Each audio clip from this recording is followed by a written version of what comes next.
وَوَصَّيْنَا الْإِنسَانَ بِوَالِدَيْهِ، ہم نے انسان کو یہ وصیت کی ہے کہ اپنے والدین کے ساتھ حسن سلوک والا معاملہ کرنا ہے، اپنے والدین کی ہر بات کو ماننا ہے، ہر اس بات کو ماننا ہے جو شرعیت کے خلاف نہ ہو، اپنے والدین کو گالی نہیں دینی، اپنے والدین کی خدمت کرتے رہنا ہے، ان کو کبھی بھی تنگ نہیں کرنا۔ ایک بندہ اللہ کے رسول صلی اللہ علیہ وسلم کی خدمت کے اندر آتا ہے، آ کے سوال کرتا ہے، یا رسول اللہ صلی اللہ علیہ وسلم، تمام لوگوں میں سب سے زیادہ میرے اوپر کس کا حق ہے؟ کون اس لائق ہے کہ اس کے ساتھ میں بہترین سلوک کروں؟ کون اس لائق ہے کہ اس کے ساتھ میں ادب و احترام کے ساتھ بات کروں؟ اللہ کے رسول صلی اللہ علیہ وسلم نے فرمایا، اپنی ماں کے ساتھ اچھا سلوک کیا کر۔ صحابی رسول فرماتے ہیں، پھر میں نے سوال کیا، یا رسول اللہ، پھر میں کس کے ساتھ حسن سلوک والا معاملہ کروں؟ اللہ کے رسول نے فرمایا، پھر بھی اپنی ماں کے ساتھ حسن سلوک والا معاملہ کیا کر۔ پھر صحابی رسول تیسری مرتبہ سوال کرتے ہیں، یا رسول اللہ، پھر بتائیں میں کس کے ساتھ حسن سلوک والا معاملہ کروں؟ اللہ کے رسول فرماتے ہیں، پھر بھی اپنی ماں کے ساتھ حسن سلوک والا معاملہ کرنا ہے۔ 3 دفعہ اللہ کے رسول نے ماں کا نام لیا، چوتھی مرتبہ اللہ کے رسول نے باپ کا نام لیا۔ 3 مرتبہ اس لیے اللہ کے رسول نے ماں کا نام لیا کہ ماں زیادہ تکلیف اٹھاتی ہے۔ جب بیٹا ماں کے پیٹ کے اندر ہوتا ہے اس وقت بھی ماں کو تکلیف ہوتی ہے، جب بچہ پیدا ہوتا ہے اس وقت بھی ماں کو تکلیف ہوتی ہے، جب بچے کو ماں دودھ پلاتی ہے اس وقت بھی ماں کو تکلیف ہوتی ہے۔ اس لیے اللہ کے رسول صلی اللہ علیہ وسلم نے 3 دفعہ ماں کا نام لیا کہ ماں کی زیادہ خدمت کرنی ہے، باپ کی بھی خدمت کرنی ہے۔ ایک اور صحابی رسول سیدنا عبداللہ ابن مسعود رضی اللہ تعالیٰ عنہ اللہ کے رسول صلی اللہ علیہ وسلم سے فرماتے ہیں، یا رسول اللہ تعالیٰ کو تمام نیک اعمال میں سے کون سا زیادہ عمل اللہ کو محبوب ہے؟ نیک اعمال میں کون سا اللہ تعالیٰ کو زیادہ عمل محبوب ہے؟ اللہ کے رسول فرماتے ہیں، الصلاۃ لوقتہا، کہ نماز کو اپنے وقت پر ادا کیا جائے۔ جب نماز کا وقت ہو جائے تو نماز کو اپنے وقت پر ادا کیا جائے۔ نماز ایک ایسی عبادت ہے، جب بھی انسان نماز پڑھتا ہے تو اللہ تعالیٰ انسان کے گناہوں کو معاف فرما دیتے ہیں۔ جب بھی انسان نماز کے لیے مسجد کے اندر آتا ہے تو اللہ ایک ایک قدم پر انسان کو ثواب عطا فرماتے ہیں۔ اللہ کے رسول کے صحابی سیدنا ابو ہریرہ رضی اللہ تعالیٰ عنہ بیان فرماتے ہیں کہ اللہ کے رسول صلی اللہ علیہ وسلم نے ایک مثال دی۔ کیا مثال دی؟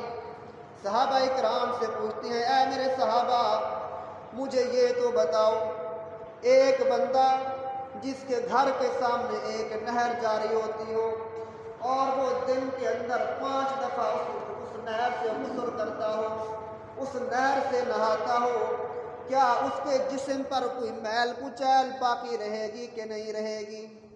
صحابہ نے فرمایا، یا رسول اللہ، اس کے جسم پر کوئی بھی میل کچیل باقی نہیں رہے گی۔ اللہ کے رسول نے فرمایا، یہی مثال ہے 5 وقت نماز پڑھنے والا انسان کی۔ جب وہ 5 وقت کی نماز پڑھتا ہے تو اس کے نامہ اعمال میں بھی کوئی گناہ باقی نہیں رہتا، اللہ سارے گناہوں کو معاف فرما دیتا ہے۔ ایک اور صحابی رسول ہیں حضرت عبادہ بن صامت رضی اللہ تعالیٰ عنہ، وہ فرماتے ہیں کہ اللہ کے رسول صلی اللہ علیہ وسلم نے فرمایا کہ اللہ تعالیٰ نے تمہارے اوپر 5 نمازیں فرض کی ہیں، جو بندہ ان 5 نمازوں کو پڑھنے کے لیے اچھے طریقے سے وضو کرتا ہے، پھر ان نمازوں کو وقت پر ادا کرتا ہے، اللہ تعالیٰ پھر اس نماز کے اندر جو رکوع ہوتا ہے وہ بھی صحیح طریقے سے ادا کرتا ہے، سجدہ بھی صحیح طریقے سے ادا کرتا ہے، پوری نماز خشوع اور خضوع کے ساتھ پڑھتا ہے، اللہ کے رسول فرماتے ہیں اللہ تعالیٰ کا اس انسان کے ساتھ وعدہ ہے کہ اللہ اس انسان کے گناہوں کو معاف فرما دے گا۔ جو بندہ ایسا نہیں کرتا، 5 وقت کی نماز بھی نہیں پڑھتا، اچھے طریقے سے وضو بھی نہیں کرتا، خشوع اور خضوع کے ساتھ نماز نہیں پڑھتا، اللہ کے رسول فرماتے ہیں پھر اس بندے کے ساتھ اللہ کا کوئی وعدہ نہیں ہے، اللہ چاہے گا تو اس کو معاف فرما دے گا، نہیں تو اللہ تعالیٰ اس کو سخت عذاب دے گا۔ نماز ایک ایسی عبادت ہے کہ انسان کو بے حیائی اور برے کاموں سے روکتی ہے۔ آج کیا وجہ ہے؟ ہم نماز بھی پڑھتے ہیں، پھر بھی ہماری نماز ہمیں بے حیائی سے نہیں روکتی، برے کاموں سے نہیں روکتی۔ اس کی اصل وجہ یہ ہے کہ ہم اپنی نماز کے اندر خشوع اور خضوع کے ساتھ نماز نہیں پڑھتے۔ جس طرح نماز پڑھنے کا حق تھا ہم اس طرح نماز نہیں پڑھتے۔ تو اللہ کے رسول صلی اللہ علیہ وسلم نے پہلا عمل جو بتایا، جو اللہ تعالیٰ کو زیادہ محبوب ہے، زیادہ پسندیدہ ہے، وہ عمل یہ ہے کہ انسان وقت پر نماز ادا کرے۔ جب وقت ہو جائے تو اس وقت نماز پڑھنے کا ارادہ کرے، نماز پوری کرے۔ دوسرا عمل جو اللہ تعالیٰ کو زیادہ محبوب ہے وہ یہ ہے کہ انسان اپنے والدین کے ساتھ حسن سلوک والا معاملہ کرے، والدین کی خدمت کرے، ان کی ہر جائز بات کو مانے، ان کو گالیاں نہ دے، ان کو تنگ نہ کرے، اگر زندگی کے اندر وہ بیمار ہو جائے ان کی خدمت کرے، ان کا علاج کرائے۔ جس وقت انسان کے گھر کے اندر والدین ہوتے ہیں، اگر وہ کوئی کام بھی نہیں کرتے، صرف گھر کے اندر بیٹھے رہتے ہیں، جس وقت وہ ہاتھ اٹھاتے ہیں دعا کے لیے تو اللہ تعالیٰ اس گھر کے اندر برکتیں نازل فرما دیتا ہے۔ والدین اللہ تعالیٰ کی بہت بڑی نعمتیں ہیں۔ حدیث مبارکہ کے اندر اللہ کے رسول صلی اللہ علیہ وسلم نے 3 آدمیوں کا واقعہ بیان فرمایا کہ 3 آدمی سفر پر جا رہے تھے، راستے کے اندر بارش ہو گئی، بارش سے بچنے کے لیے ایک غار کے اندر چھپ جاتے ہیں، بارش طوفانی ہوتی ہے، ایک پتھر آ کے اس غار کا منہ بند کر دیتا ہے۔ 3 آدمی بڑی کوشش کرتے ہیں کہ اس پتھر کو ہٹا کر ہم کسی طریقے اس غار سے باہر نکل جائیں، کوشش کرنے کے باوجود وہ پتھر ہٹتا نہیں ہے۔ تینوں نے مشورہ کیا کہ ہم کوئی ایک ایسا عمل اللہ کی دربار کے اندر پیش کریں جو زندگی کے اندر ہم نے اللہ کی رضا کے لیے وہ عمل کیا ہو۔ سب نے مشورہ کیا، مشورہ طے ہو گیا کہ ٹھیک ہے اللہ سے دعا کرتے ہیں۔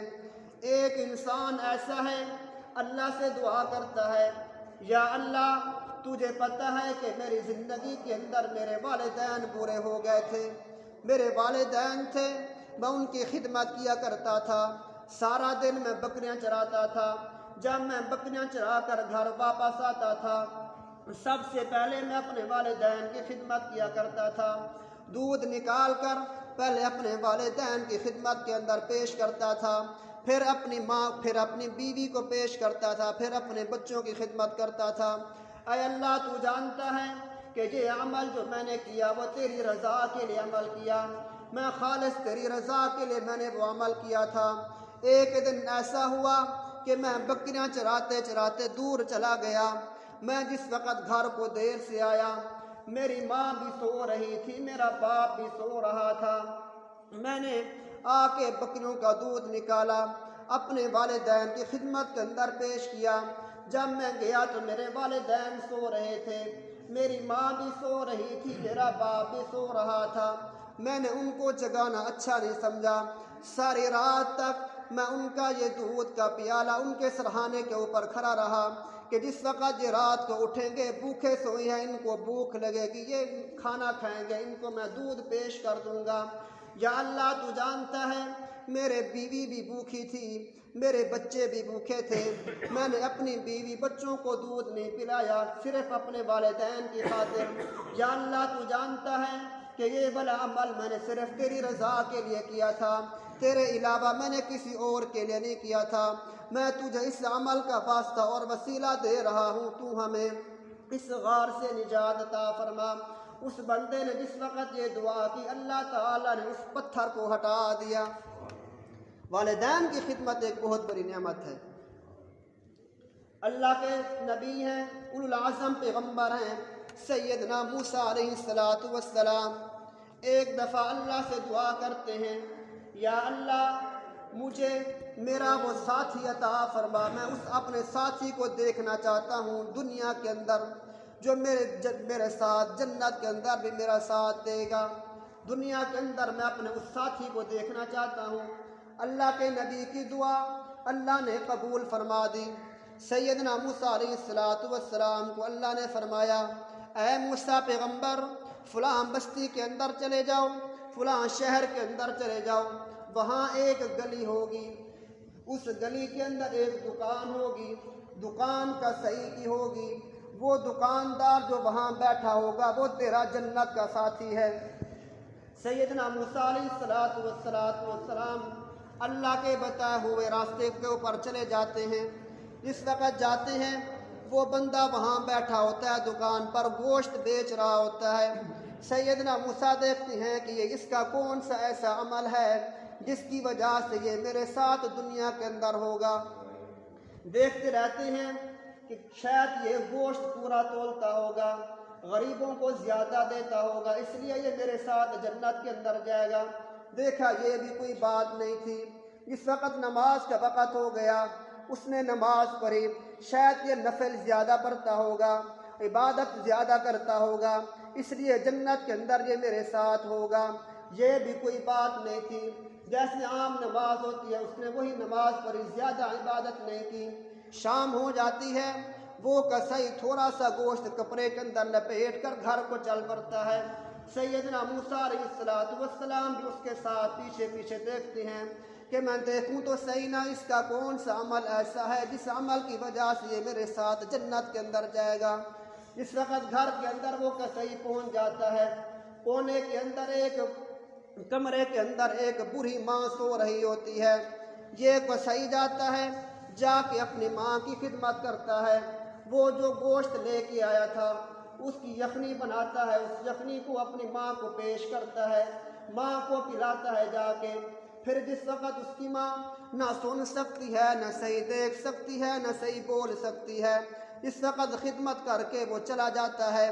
سیدنا موسیٰ علیہ السلام یہ دیکھ رہے ہوتے ہیں۔ اس وقت وہ چلا گیا، سیدنا موسیٰ علیہ السلام نے دیکھا کہ اس کی ماں زبان سے کچھ بول رہی تھی، صحیح سمجھ نہیں آ رہی تھی۔ سیدنا موسیٰ علیہ السلام نے کان لگا کر دیکھا، اس کی ماں دعا کر رہی تھی، اے اللہ اس میرے بیٹے کو جنت کے اندر موسیٰ کا ساتھی بنا دینا۔ اس عمل کی وجہ سے اللہ تعالیٰ نے اس بندے کو سیدنا موسیٰ کا جنت کا ساتھی بنا دیا۔ کون سا عمل تھا؟ ایک ماں کی خدمت والا عمل۔ اللہ کے نبی صلی اللہ علیہ وسلم کے پاس ایک بندہ آتا ہے، آ کے پوچھتا ہے، یا رسول اللہ مجھے کوئی میرے والدین پر میرا کتنا حق ہے، ان کی کتنی خدمت کروں؟ اللہ کے نبی فرماتے ہیں، ہما جنتک و نارک، تیرے والدین تیرے لیے جنت بھی ہیں، تیرے لیے جہنم بھی ہیں۔ تیری زندگی کے اندر اگر تیرے والدین زندہ ہیں ان کی تو اچھی طرح خدمت کرتا رہا، ان کے حقوق ادا کرتا رہا، ان کو گالی نہیں دینی، ان کو برا بھلا نہیں کہنا، اگر تو ان کے پورے حقوق ادا کرتا رہا تو یہ تیرے والدین تیرے لیے جنت ہیں۔ اگر تو نے ان کی خدمت نہیں کی، ان کی بات نہیں مانی، ان کے حقوق پورے نہیں کیے تو یہی والدین تیرے لیے جہنم ہیں۔ تو میں نے آپ کے سامنے جو قرآن پاک کی آیت مبارکہ تلاوت کی ہے، اسی کے اندر اللہ تعالیٰ نے والدین کے حقوق کو بیان فرمایا ہے۔ اللہ فرماتے ہیں، وَقَضَىٰ رَبُّكَ أَلَّا تَعْبُدُوا إِلَّا إِيَّاهُ وَبِالْوَالِدَيْنِ إِحْسَانًا إِمَّا يَبْلُغَنَّ عِندَكَ الْكِبَرَ أَحَدُهُمَا أَوْ كِلَاهُمَا۔ اللہ فرماتے ہیں، اے انسان میں نے تیرے لیے یہ قانون بنا دیا ہے، تیرے لیے میں نے یہ فیصلہ کر دیا ہے، تیرے لیے میں نے یہ اصول بنا دیا ہے کہ اس زمین کے اوپر عبادت کرنی ہے تو اللہ کی کرنی ہے، اللہ کے علاوہ کسی اور کی عبادت نہیں کرنی، نہ کسی جن کی عبادت کرنی ہے، نہ کسی فرشتے کی عبادت کرنی ہے، نہ کسی زندے کی عبادت کرنی ہے، نہ کسی مردے کی عبادت کرنی ہے، عبادت کرنی ہے تو صرف ایک اللہ کی کرنی ہے، اللہ کے علاوہ کسی اور کی عبادت نہیں کری۔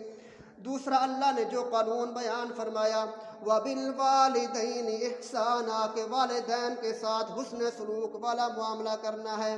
اگر تیری زندگی کے اندر تیرے والدین موجود ہیں، ان کے کھانے کا بھی تو نے انتظام کرنا ہے، ان کے پینے کا بھی انتظام کرنا ہے۔ تیری زندگی کے اندر اگر وہ بیمار ہو جائے، ان کے علاج کا بھی تو نے خیال رکھنا ہے۔ جو چیز اپنی بیوی کے لیے پسند کرتا ہے، جو چیز اپنے بچوں کے لیے پسند کرتا ہے، اس سے بڑھ کر اپنے والدین کے لیے وہ چیز تو نے پسند کرنی ہے۔ اِمَّا يَبْلُغَنَّ عِندَكَ الْكِبَرَ أَحَدُهُمَا أَوْ كِلَاهُمَا، اگر تیرے والدین تیری زندگی کے اندر اس عمر کو پہنچ جائے جو بڑھاپے کی عمر ہوتی ہے، جو بے چارگی کی عمر ہوتی ہے، دونوں یا ایک تیری ماں یا تیرا باپ اس عمر کو پہنچ جائیں، فَلَا تَقُل لَّهُمَا أُفٍّ وَلَا تَنْهَرْهُمَا وَقُل لَّهُمَا قَوْلًا كَرِيمًا۔ اللہ کا قرآن کہتا ہے کہ ان کو تو نے اف تک بھی نہیں کہنا۔ اف کا مطلب یہ ہوتا ہے کہ اگر تیری ماں تجھے کوئی بات کہے، تیرا باپ تجھے کوئی بات کہے، تجھے وہ بات پسند نہیں آتی تو تو نے آگے منہ نہیں بنانا، اس کا معنی ہے اف۔ جھڑکنا تو بڑی دور کی بات، گالی دینا تو بڑی دور کی بات، غصہ کرنا تو بڑی دور کی بات، مارنا تو بڑی دور کی بات، گھر سے باہر نکالنا تو بڑی دور کی بات۔ اللہ کا قرآن کہتا ہے ان کے تو نے اف تک بھی نہیں کہنا۔ آگے اللہ کا قرآن کہتا ہے جب بھی ان سے بات کرنی ہے تو نرم انداز سے بات کرنی ہے، سخت لہجے کے ساتھ بات نہیں کرنی۔